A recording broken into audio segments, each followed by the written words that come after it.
Welcome to Mastering Solutions. This is a cool practical application problem for circular aperture diffraction. Let's first make a list of everything that they give us.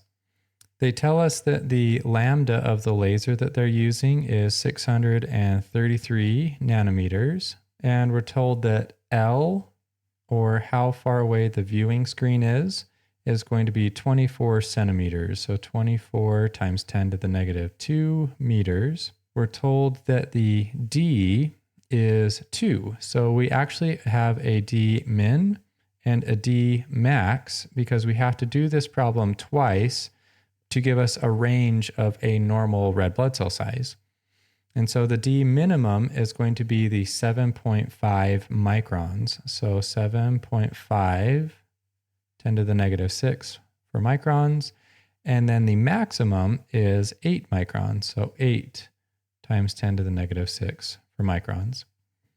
So now we have all the information, but which equation are we going to use? We've used it several times already, and that is W is equal to 2.44 times lambda times L over D. Now, what are we trying to solve for? We're trying to solve for the width of the central maximum, so W. So now that's set up for what we need already. So what we have to do, like I said, is we have to do this equation twice to figure out the width of the central maximum for the minimum red blood cell size and do it again for the maximum red blood cell size. And so anything outside of that range would tell us that it's likely an abnormal test result. And so W is 2.44 times lambda 6.33. Oops, not 633, there we go, times 10 to the negative 9 meters. The viewing screen is 24 centimeters, and all of that is divided by the aperture opening. And let's do the minimum first.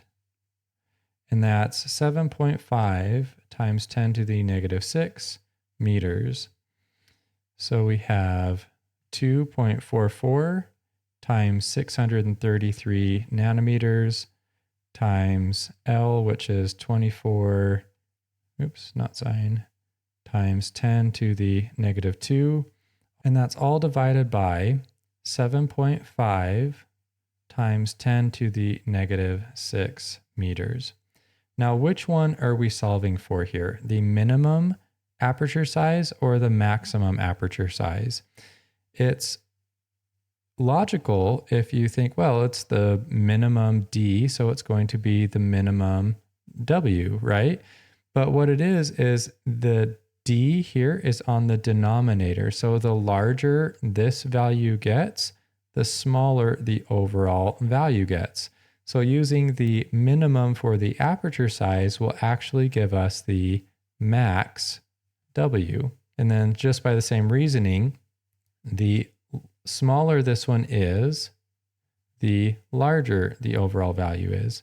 So here we have the smaller one for the maximum.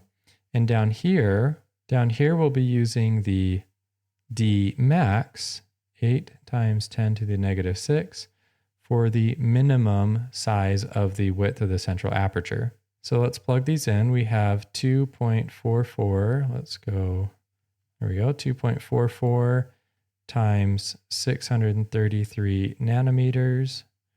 And then we'll multiply that by L, to 24 times 10 to the negative 2.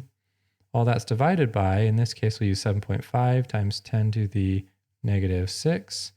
And that's going to give us 1, 2, 3. So let's do it centimeters. So we have 4.9 centimeters for the width of the maximum W. And then we can just change this to 8.0, and that gives us 4.6. So 4.6. Let me rewrite that over here. Okay, so 4.6 centimeters. So here is the maximum size of the central max and the minimum size of the central max, 4.9 centimeters and 4.6 centimeters.